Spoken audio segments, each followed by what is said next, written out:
Subtest 1, 1 minute sit-up. The candidate shall start in the supine position with their knees bent, heels flat on the floor, and fingers interlaced and placed behind the head. The candidate's feet will be held down at the ankle. The candidate shall raise the upper body, touching the elbows to the knees, and then return down until the shoulder blades touch the floor. The candidate may rest in the up position only. The candidate must perform at least the minimum required number of correct sit-ups in 1 minute. The candidate may rest in the up position while the clock is running.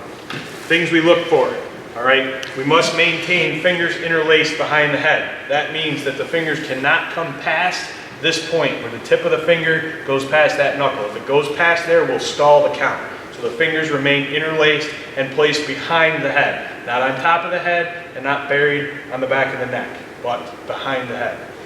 When the candidate raises up, their elbows will come to or past their knees, okay? That will count, and the count is always on the down. So as they go down, this would be 1, and then up, 2, and so on.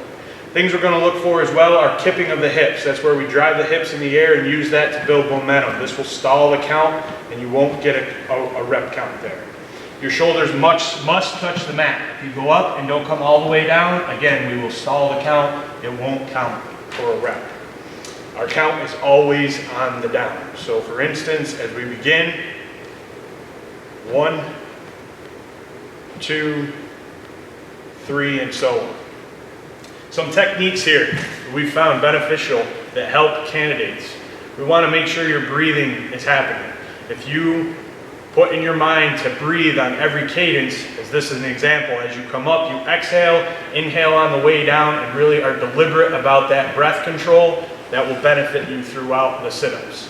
Very, very beneficial to breathe. The other things that we find are beneficial is keeping your hips at this distance or approximate distance from your hips. If your hips are so far away or too close, that increases the angle, makes it more of a hip flexor exercise and less of an ab, and it's a harder sit-up. And if they're too close, the same can be said there. The other technique that works really well is utilizing your elbows for momentum. So as you go up, you come down, you spread out, throw the elbows forward for that momentum. Those are all things that will benefit you with doing the sit-ups.